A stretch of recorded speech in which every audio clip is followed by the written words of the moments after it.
with other diverse groups of Kenyans, including religious leaders from all faiths, about the crisis facing our country. They implored us to give dialogue, especially during the holy periods of Easter and Ramadan. It is in this context that we agreed to call off the protests and give dialogue a chance. We are guided by the words of the late John F. Kennedy, who said, and I quote, "Let us never negotiate out of fear, but let us never fear to negotiate." Quote. We go into these negotiations holding a firm belief that our cause is just, our intentions are pure, and our goal is patriotic. We go into these talks convinced that some issues, in particular lowering the price of food, is urgent, can't wait, and does not even need the talks. Opening of the servers is not negotiable. We agree that a balanced process, spearheaded by members of parliament from both sides and backed by experts, is an appropriate way to proceed. The end product will then be presented to Parliament for approval. We shall send our members to the Select Joint Committee, whose terms of reference shall be to A. Recommend measures to lower the cost of unga, fuel, electricity, and school fees. B.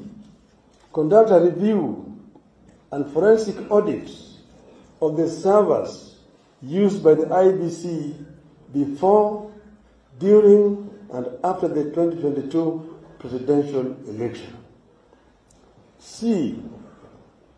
Review the appointment and dismissal of IEBC commissioners, including their tenure of office, and recommend institutional, policy, legal, and constitutional mechanisms, restructuring and reforms of the IEBC.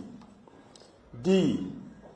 Consider the reconstructing of IEBC by devolving structures to counties, and whether the country really needs commissioners working on a permanent basis.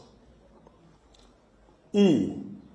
Recommend legal, policy, and institutional reforms to strengthen and improve the electoral system and processes to entrench a culture of free and fair elections administered in an impartial, transparent, simple, accurate, verifiable, and secure system. F. Review the circumstances that led to the dismissal of the IEBC commissioners, commonly known as the Cherera Four, and reinstate them in office. G. Review and recommend changes in the law that will entrench party discipline, fidelity, by 1. Requiring MPs who cross party lines after the elections to seek a fresh mandate from the electorate.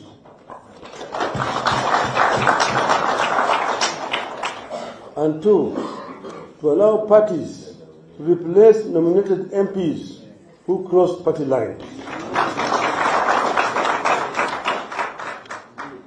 H.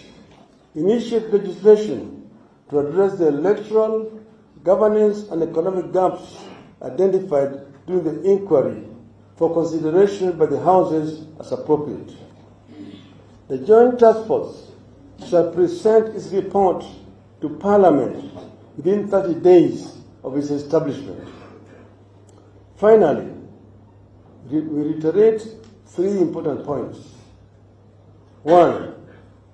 As J.F. Kennedy said, and I quote, "Civility is not a sign of weakness, and sincerity is always subject to proof. Unquote. 2.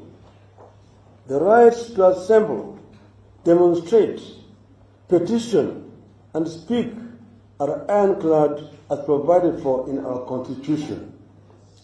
3. We reserve our right to call for demonstrations should this process not bear fruit.